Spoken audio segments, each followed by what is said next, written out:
El otro día os empecé a explicar lo que eran las vanguardias y en concreto os dije que las vanguardias artísticas o los sismos o los vanguardismos son aquellos movimientos de ruptura de las artes, tal y como habían sido hasta ese momento, que se dan a principios del siglo XX. El arte contemporáneo hoy en día sigue siendo vanguardista, pero ya no se consideran vanguardias históricas. Las vanguardias históricas serían esa serie de vanguardias que irían más o menos entre 1915 y 1935, más o menos entre las dos guerras mundiales. En el caso de España, antes de la guerra civil, entre más o menos 1915 y la guerra civil. En cualquier caso, los límites son muy difusos en el caso de las vanguardias, porque tenéis que pensar primero que las vanguardias son originalmente vanguardias plásticas, es decir, las vanguardias antes de ser literarias son vanguardias pictóricas y escultóricas. Primero se empieza con pintura y escultura vanguardista y después ya vamos a llegar a la literatura vanguardista. Y luego también, porque hay muchos focos de vanguardia en diferentes lugares de Europa y también incluso de Estados Unidos, las vanguardias muchas veces se superponen y hay miembros que pertenecen a una vanguardia y que luego se aburren y al cabo de 2 meses ya están en otra vanguardia. Incluso, en el caso de la literatura, nos vamos a encontrar con vanguardias que están formadas por una sola persona. En España hay una vanguardia que yo no os voy a explicar, que es la vanguardia del ramonismo, que está formada por un autor que es Ramón Gómez de la Serna, que se inventa un género literario que se llama greguerías y él mismo en sí mismo sería una vanguardia. Yo os voy a hablar de las vanguardias más importantes, que son estas vanguardias históricas que tienen su origen en la pintura o en la escultura y que después van a dar fruto en la literatura. Y dentro de estas vanguardias os voy a explicar también cuál es la más importante y por qué. Cuando hablamos de estas características de las vanguardias, tenéis que pensar que la palabra vanguardia ya nos indica un poco lo que pretenden esos autores o lo que pretenden esos artistas que están dentro de las vanguardias, que es romper con el arte tal y como había sido hasta ese momento. Vanguardia es un término que originalmente pertenece al lenguaje militar y las tropas de vanguardia son esas que están en primera fila y que rompen las filas enemigas. Entonces los artistas vanguardistas se ven a sí mismos de esa manera. Ellos van a romper las filas del arte tradicional tal y como había sido hasta el momento en el que ellos irrumpen. A pesar de que son movimientos muy diferentes, y luego lo veremos en algunos ejemplos, sí que tienen una serie de características que son comunes y que son estas que tenéis aquí. En primer lugar, las vanguardias rompen con la tradición. Por definición, aquello que es vanguardista es aquello que se opone al arte tradicional tal y como había sido hasta ese momento. Las vanguardias además rechazan el naturalismo en el arte. ¿El naturalismo qué quiere decir? El reflejo de la realidad. Las vanguardias no van a reflejar una rosa, no van a pintar una rosa, sino que van a crear dentro de la pintura algo que puede remitir a una rosa o no. Pero ya no van a salir, como os dije el otro día, los artistas con su caballete a pintar aquello que ven, sino que van a crear nuevas realidades y van a rechazar el naturalismo. El arte no tiene por qué reflejar la realidad. El arte es una nueva realidad, no un reflejo de la que ya existe. Van a proponer formas plásticas, sobre todo originales. Ya no vamos a encontrarnos con, por ejemplo, el caso de la perspectiva, no nos vamos a encontrar con la perspectiva que se había hecho desde el Renacimiento durante siglos, sino que nos vamos a encontrar, por ejemplo, con la perspectiva del cubismo, que sería ver, yo qué sé, un cuadro muy significativo del cubismo, que sería Las señoritas de Aviñón, a lo mejor os suena, de Picasso, para que entendáis esto. Fijaos, Las señoritas de Aviñón, a ver si se ve aquí, si veis el cuadro, aquí, ¿veis la perspectiva? Se me va a ir un poco aquí, pero ¿veis la perspectiva? ¿Veis, por ejemplo, esta mujer que está aquí? No sé si lo veis, pero es como si la cara la viéramos desde diferentes perspectivas, como si estuviéramos viendo la nariz desde un lado, un ojo desde otro, el otro desde otro, pero luego aquí, no sé si lo veis, es como si estuviera de espaldas. Por tanto, eso es lo que hace el cubismo, descompone la realidad en cubos y la reconstruye así como al artista le parece. Esto tiene que ver con esta característica que os he dicho aquí de la originalidad del lenguaje plástico, o lo que hablamos el otro día de lo de la fuente de Duchamp. Me llevo un urinario y lo coloco en mitad de un salón de escultura y digo que eso es una una fuente en lugar de un urinario. Eso es buscar la originalidad. Espíritu libertario, también lo del váter de Duchamp, es romper con todo lo anterior y proponer nuevas formas. Y el arte para ellos va a ser libertad y entonces se quieren expresar libremente como les parezca. Además de todo eso, son provocativas. Otra vez volvemos a la fuente de Duchamp. Ya me diréis, sí, no es provocativo que en el año 1917 coja un urinario y se lo lleve a un salón de escultura y diga que esto es una escultura. Provocan. ¿Y por qué provocan? Pues porque, como no están de acuerdo con el arte anterior, ellos buscan los límites, intentan romperlos y lo consiguen muchas veces. Introducen también muchas veces el humor y el sarcasmo. Luego lo veréis, por ejemplo, en Cómo hacer un poema dadaísta. Las vanguardias, en general, se toman bastante poco en serio a sí mismas. Probablemente la vanguardia que se toma más en serio a sí misma es el surrealismo. Pero, por ejemplo, el futurismo, o sobre todo el dadaísmo, es una vanguardia que se ríe incluso de su propia vanguardia. Proclaman la autonomía del lenguaje plástico. Esto está relacionado con el rechazo del naturalismo en el arte.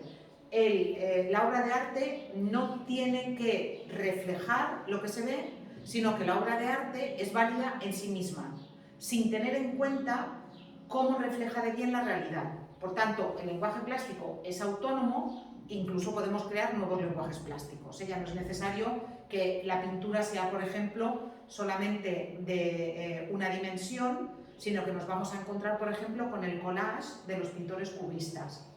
Un cuadro en el que se pega un trozo de periódico, en el que aparece, yo qué sé, el mástil de un violín, creo que se llama mástil, ¿no? Se llama mástil. Perdonad mi incultura musical, que es horrorosa, Entonces, nos vamos a encontrar ya con eso en el arte, también.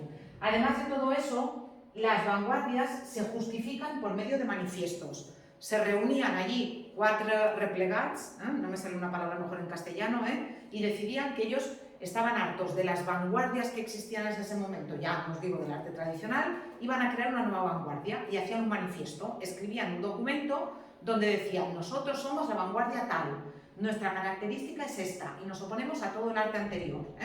Y lo publicaban en un periódico o en una revistilla que a veces publicaban ellos, que editaban ellos mismos, y ya está, ya teníamos una vanguardia. Todas las vanguardias importantes tenían un manifiesto, empezaban con un manifiesto. Carácter conceptual, de esto también hablamos el otro día, es arte aquello que refleja un concepto. ¿Os acordáis de lo que hablamos, por ejemplo, del cuadro blanco? Si yo pinto un cuadro blanco y lo cuelgo en una pared, puedo pintar un cuadro blanco y decir esto es una tontería, pero a lo mejor yo llego al cuadro blanco a partir de una reflexión, a partir de un concepto. Y es, para mí, el arte, la pintura es insuficiente, por ejemplo, para expresar todo lo que yo siento, y al final lo que yo quiero es que el espectador cree la pintura en su imaginación, y por eso yo le ofrezco un lienzo en blanco. Ya me he inventado un concepto. El arte moderno es conceptual. También nos vamos a encontrar con influencia del arte no occidental. Nos vamos a encontrar con los autores vanguardistas, los escultores, los pintores sobre todo, a los que les gusta, por ejemplo, mucho el arte africano, que hasta ese momento había estado orillado, se consideraba que era artesanía, no que era arte con mayúsculas, o el arte oriental. Eso va a entrar también a formar parte de los museos y va a entrar a formar parte de las creaciones de los vanguardistas. Y en general van a ser movimientos que van a durar muy poquito, van a ser como fuegos artificiales, van a tener una explosión muy llamativa, pero luego se van a agotar enseguida, porque al final las vanguardias son anti todo, y llega un momento en que ser anti todo, pues al final te lleva a un callejón sin salida. En cualquier caso, sí que son fundamentales porque, por ejemplo, en pintura y en escultura, lo que está pasando ahora es heredero de esto. El arte contemporáneo, que yo que sé, que Miquel Barceló, el pintor mallorquín más famoso, pinte un cuadro y ponga un palo en el cuadro, eso es consecuencia de las vanguardias. Eso lo hicieron ya antes, hace 100 años, los cubistas. Dentro de las vanguardias históricas, las que yo os voy a explicar son las 4 más importantes. La primera vanguardia histórica que os voy a explicar es el futurismo. Mirad, el futurismo es un movimiento vanguardista que nace en Italia, su fundador es Giacomo Marinetti, y Marinetti era un pintor que estaba obsesionado con la modernidad, con que el arte tenía que reflejar el futuro. Y fijaos, por ejemplo, en este cuadro de aquí. Este cuadro de aquí tiene más de 100 años. Y fijaos, intentan reflejar la velocidad, ¿lo veis? Es como si la moto se estuviera moviendo, pero es que incluso son futuristas las construcciones que están detrás, que no se corresponden a lo que había en Italia hacía 100 años. El futurismo va a proponer un tipo de arte en el que todo lo que tenga que ver con la tecnología, con la velocidad, con las máquinas, con las fábricas, va a estar en el centro de la creación de los futuristas. Y eso después va a llevar a lo militar, a las guerras, a las armas, y por eso el movimiento del futurismo en Italia después va a estar muy relacionado con el fascismo. Pensad que siempre, últimamente, la tecnología avanza porque primero avanza en lo militar. Nosotros tenemos Internet gracias a los militares. Internet nació como forma de comunicación entre los militares. Después de ahí ya ha llegado hasta nosotros. Los drones, en principio, nacen como herramientas militares. Entonces, claro, es muy fácil que la tecnología que tanto fascina a los futuristas, ¿sí?, acabe dando en lo militar, en las máquinas.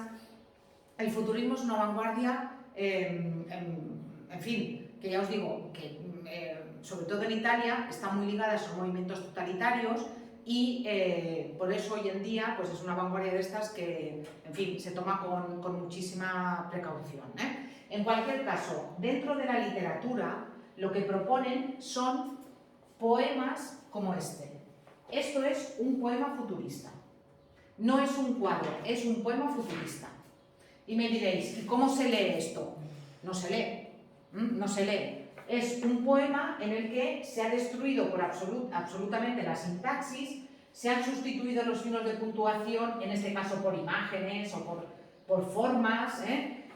Parece, no sé qué os sugiere, pero parece como que suena algo aquí. Esto sería un extremo de la literatura futurista.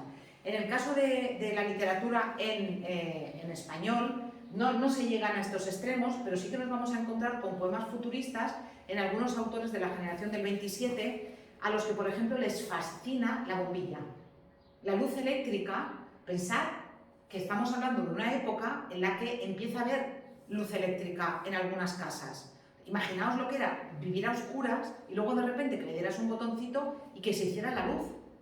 Entonces, nos vamos a encontrar con poemas dedicados a la luz eléctrica, nos vamos a encontrar con poemas en los que nos encontramos luces de neón, nos vamos a encontrar con poemas en los que, por ejemplo, se habla de las teclas de la máquina de escribir. Pedro Salinas, que es uno de los autores de la generación del 27, tiene un poema que se llama Underwood Girls, porque Underwood era la máquina, la marca de máquinas de escribir más famosa en España a principios del siglo XX.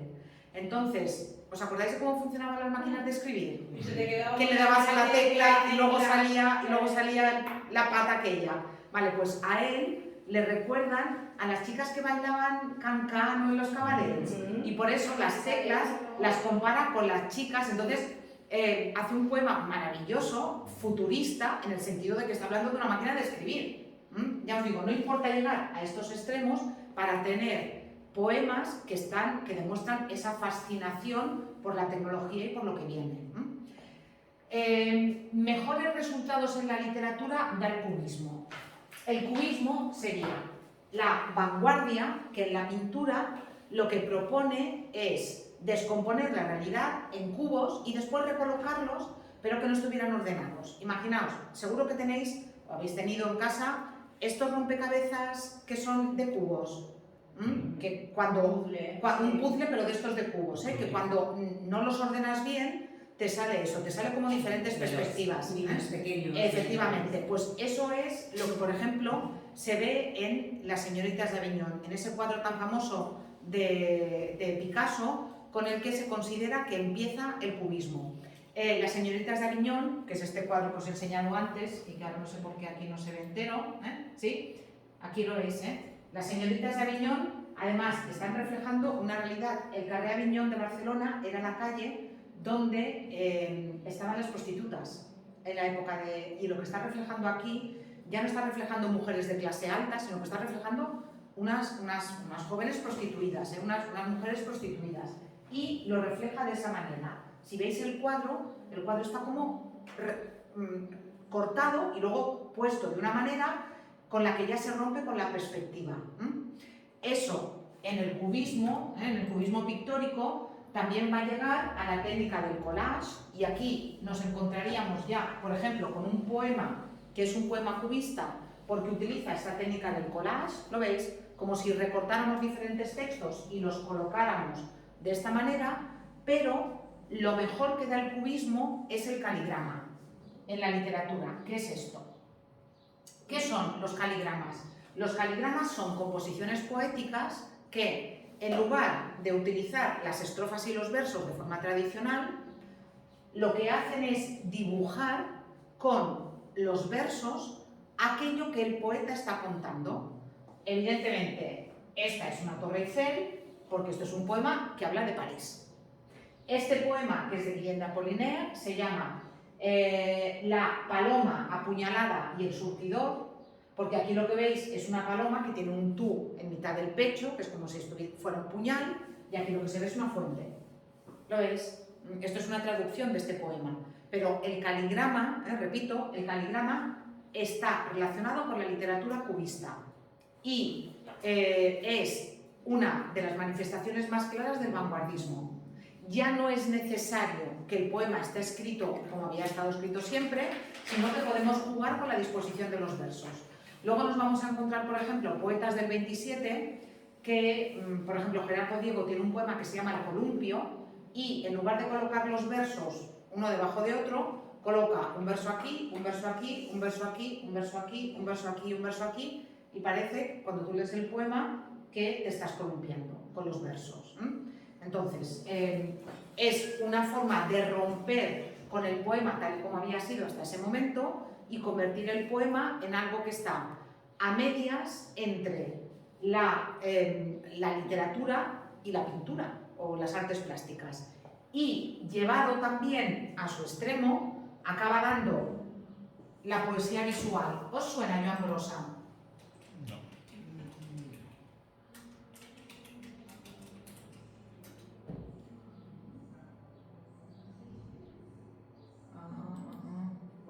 Por ejemplo, a ver si encuentro uno que me gusta mucho. Este me gusta mucho.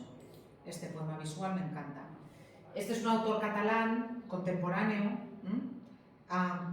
Mirad, murió en 1982. Mirad este poema. Esto es un poema. Es un poema. Con la llave. Es una llave y los dientes de la llave, ¿qué son? Letras. Evidentemente, aquí detrás que hay un concepto. La llave que te abre las letras, saber leer, saber escribir, que te abren el conocimiento. ¿Lo veis? Por tanto, veis que uno dice, qué tontería. Bueno, qué tontería, hay que inventarse esto y hay que llegar hasta aquí. Esto es una depuración.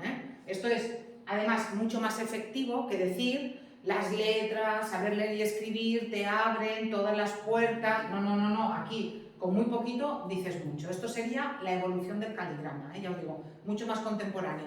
Pero es también para que veáis que igual que en pintura y en escultura nosotros somos hijos de las vanguardias, hay muchas cosas también de la literatura de hoy en día que son propias de las vanguardias o que son herencia de las vanguardias.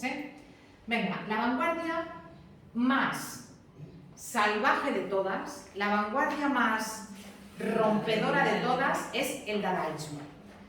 Mirad, futurismo porque viene del futuro, cubismo porque viene del cubo, surrealismo porque viene de realidad, de lo que está por debajo de la realidad, y dadaísmo ¿de qué viene? De nada. Estos que eran 5 gamberros que se reunieron en un cabaret, porque además está hasta datado el día que lo hicieron, en un cabaret que se llamaba Cabaret Voltaire, de hecho había un grupo en los años 80 que era muy vanguardista que se llamaba Cabaret Voltaire por esto.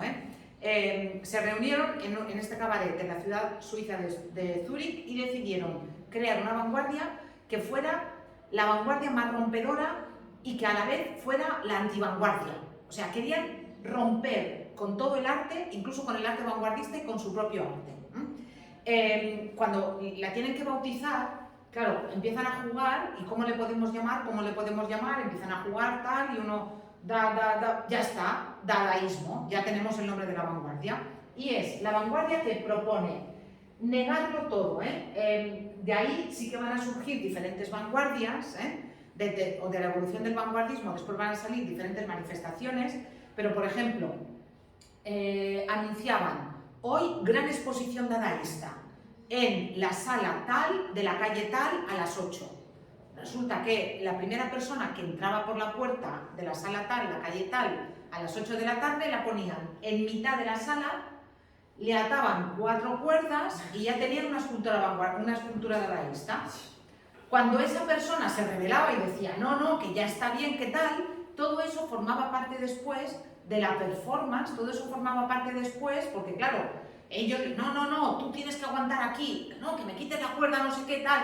Entonces, al final, no estaba ni siquiera pactado, no estaba ni siquiera formado, no estaba ni siquiera coreografiado, pero eso ya formaba parte del dadaísmo. Claro, la gente cuando sabía que había una exposición dadaísta, iba efectivamente, o sea, te podía pasar cualquier cosa, desde que te metieran en el váter y te ataran como una momia con papel higiénico, que también lo hacían, hasta que te envolvieran en plástico, o hasta eso, hasta que te dijeran quédate aquí quieto y ya ves nuestra escultura dadaísta. Sí, lo hacían así. Y fijaos, estas esculturas de Marcel Duchamp se consideran representativas del arte dadaísta y estos son poemas dadaístas. Esto de aquí que hacíamos cuando íbamos al instituto, de que cogíamos una foto y la pintábamos, ¿sí? También es dadaísmo, porque al final es el arte, o sea, la vanguardia anti todo, y esto es arte porque yo digo que es arte. Fijaos los dadaístas lo que proponen para hacer un poema dadaísta. Dicen, para hacer un poema dadaísta, coja un periódico, coja unas tijeras, escoja en el periódico un artículo de la longitud que cuenta darle a su poema, recorte el artículo, recorte enseguida con cuidado cada una de las palabras que forman el artículo y métalas en una bolsa. Agite suavemente. Ahora saque cada recorte uno tras otro. Copie concienzudamente en el orden en que haya salido de la bolsa. El poema se parecerá a usted. Y es usted un escritor infinitamente original y de una sensibilidad hechizante, aunque incomprendida del vulgo. Claro, ¿veis lo del humor, lo del sarcasmo? ¡Qué bueno!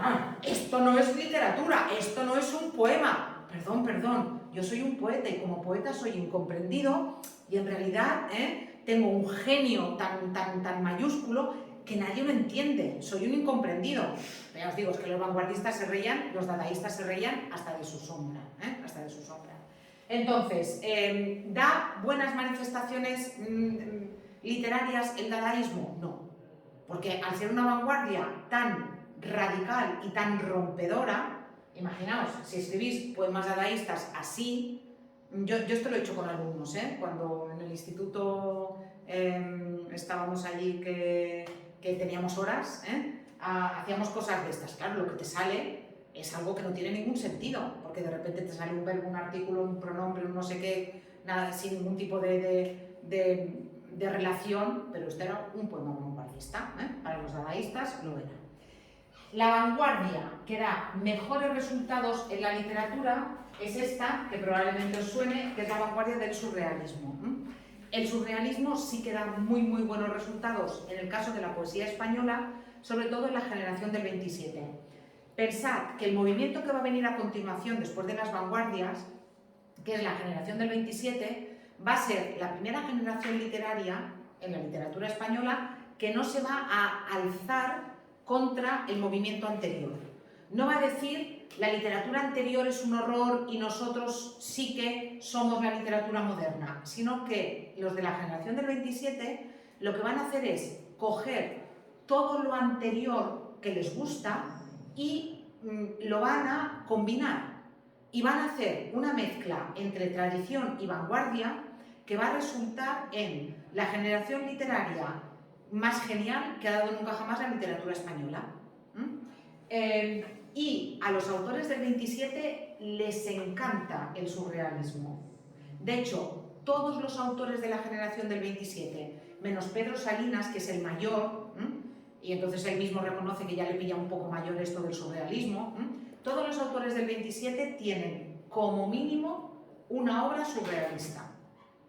Federico García Lorca tiene Poeta en Nueva York, que es su obra, para mí la mejor, por encima incluso del Romancero Gitano y de otras que a lo mejor están más valoradas. Para mí la mejor obra de Federico García Lorca, la mejor obra poética, que es el Poeta en Nueva York, es una obra surrealista. Y hay autores como por ejemplo Rafael Alberti que tienen toda una etapa de su poesía que es surrealista. ¿Qué es el surrealismo? El surrealismo es una vanguardia que no pretende ser solamente una opción artística, sino que promueve una revolución integral que tiene que ver con la libertad y en concreto con la libertad del subconsciente. Los autores del surrealismo beben del psicoanálisis de Sigmund Freud. ¿Os suena Freud? Seguramente habéis visto películas estas en las que se sienta alguien en un diván y tiene un trauma y entonces tiene que indagar en su infancia para entender por qué le pasa eso de mayor, porque tiene ahí unas cosas bloqueadas. Vale, pues los autores del surrealismo lo que pretenden es que liberemos nuestro subconsciente. Los autores del surrealismo piensan que nosotros estamos constreñidos por las normas sociales y que no somos libres de ninguna manera y que solamente somos libres cuando soñamos, que es cuando nuestro subconsciente queda completamente libre. Por eso, si veis cuadros como los de Dalí, que sería un representante del surrealismo que probablemente os suena, tienen esta atmósfera onírica, esta atmósfera de que parece que estás soñando, cuando ves eso. Pensad que cuando soñamos, es verdad, es cuando liberamos por completo el subconsciente y cuando nos ocurren muchas cosas que en ese momento nos parecen perfectamente lógicas, porque son asociaciones que nuestro subconsciente va haciendo, pero que en realidad no tienen ninguna lógica. Y no hay nada más frustrante que intentarle contar a alguien un sueño que tú has tenido, que en ese momento te parece perfectamente lógico, pero que cuando tú lo verbalizas es como, qué tontería, ¿no? Porque qué cosas más raras sueñas. Además, a todos nos pasa, soñamos unas cosas que incluso nos da vergüenza muchas veces reconocerlas, porque dices, pero por Dios, ¿cómo he podido soñar esto? ¿Cómo que mato a esta persona o que me acuesto con esta otra persona? O que es verdad, pero es el momento ese. Y muchos surrealistas lo que hacían, los escritores surrealistas sobre todo, lo que hacían era que tenían un cuaderno, que llamaban el cuaderno de los sueños, y en cuanto se despertaban, lo que hacían era escribir lo que habían soñado para ver si de ahí podían sacar un tipo de poema o podían hacer literatura. Incluso en algunos casos lo que hacían era que se ponían despertadores a diferentes horas, porque sabéis que nos acordamos de los sueños cuando nos despertamos justo en el momento en el que estamos soñando. Si tienes tu sueño normal y te despiertas de forma natural, no te acuerdas de lo que has soñado. Hay gente que dice, yo nunca me acuerdo de lo que he soñado, gente que duerme muy bien. Los que normalmente se acuerdan de los sueños son aquellas personas que tienen un sueño muy interrumpido. Entonces, muchos surrealistas lo que hacían era que se ponían el despertador con diferentes alarmas para ver si les pillaba en mitad del sueño y luego podían reflejar eso en sus escritos. Por tanto, los surrealistas lo que proponen es eso, proponen asociaciones de ideas, muchas veces aparentemente inconexas, pero que tienen que ver con eso, con el subconsciente, y van a practicar también lo que ellos llaman escritura automática. Yo me pongo delante del papel y escribo lo primero que me venga a la mente, las ideas, aunque sean inconexas, palabras o metáforas, aunque no tengan mucho sentido aparente, pero es lo que mi subconsciente me está diciendo en este momento. Ya os digo, es lo que ellos llaman escritura automática. Me pongo delante del papel y escribo lo primero que se me viene a la cabeza. Cuidado, porque a veces nos engañan. Por ejemplo, Federico García Lorca dice que él escribe Poeta en Nueva York siguiendo la técnica de la escritura automática. Es decir, él se pone, yo que sé, tiene un poema que comentaremos el próximo día en clase, que se llama La aurora de Nueva York, en la que él describe el amanecer en la ciudad de Nueva York, y cómo va la gente a trabajar, y, en fin, los paisajes que ve. Y él dice que ese poema, igual que todos los que componen Poeta en Nueva York, él los escribe de forma automática. ¿Qué pasa? Que cuando se descubrió el manuscrito de Poeta en Nueva York, se vio que era mentira, porque él hizo un primer borrador del poema y a partir de ese primer borrador tachó, movió, quitó, puso, cambió, matizó. Entonces, claro, hoy en día esto no nos va a pasar con los escritores actuales, porque los escritores actuales hacen los borradores sobre soporte digital. Pero sí que, antes de que existieran los ordenadores, sí que había los manuscritos originales de los escritores que normalmente los conservaban y sí que se veían estas cosas. Y en el caso de Lorca, ya os digo, se ve muy claramente que él miente cuando dice que ha escrito Poeta en Nueva York de forma automática, que ha escrito lo primero que se le ha venido a la mente. Miente, pero bueno, se lo vamos a perdonar. Bueno, en cualquier caso, ya os he dicho que lo que sí que van a hacer los surrealistas, van a intentar la escritura automática, van a ensamblar fortuitamente palabras. Tú dices, esta metáfora, ¿qué me quiere decir con esta metáfora? Ya no van a utilizar metáforas usadas, veremos algunos ejemplos también. Reseñas de sueños, lo que os he dicho de voy a escribir aquello que he soñado, a ver qué es lo que me sale, y van a intentar liberar el lenguaje mediante metáforas que van a ser absolutamente modernas. La metáfora ya no tiene que ser tus dientes son como perlas, sino que tus dientes son, yo que sé, cualquier cosa que nosotros no asociaríamos de forma natural. Si alguien tiene estómago, sobre todo para ver el principio, también tenemos cine surrealista. Hay un corto, dura como 20 minutos, que es de Luis Buñuel, el que será el gran cineasta de la primera mitad del siglo XX en España. Este también se tuvo que exiliar, era además muy amigo de Lorca y de Dalí, con los que convivió en la residencia de estudiantes, y tiene un corto que se llama El perro andaluz. Hay quien dice que el perro andaluz es Lorca, y que ellos, que habían sido muy amigos y en un momento que ya no eran tan amigos, y que por eso Buñuel le tenía una guardada a Lorca, y el corto se llama El perro andaluz y es surrealista. Cuando tenéis que pasar el principio, os aviso, en el principio se ve el ojo de una mujer, ¿lo habéis visto? Sí. Vale. Ay, ahora me ha sonado, sí. Vale, sí. Vale, pues eso, pues eso, vale.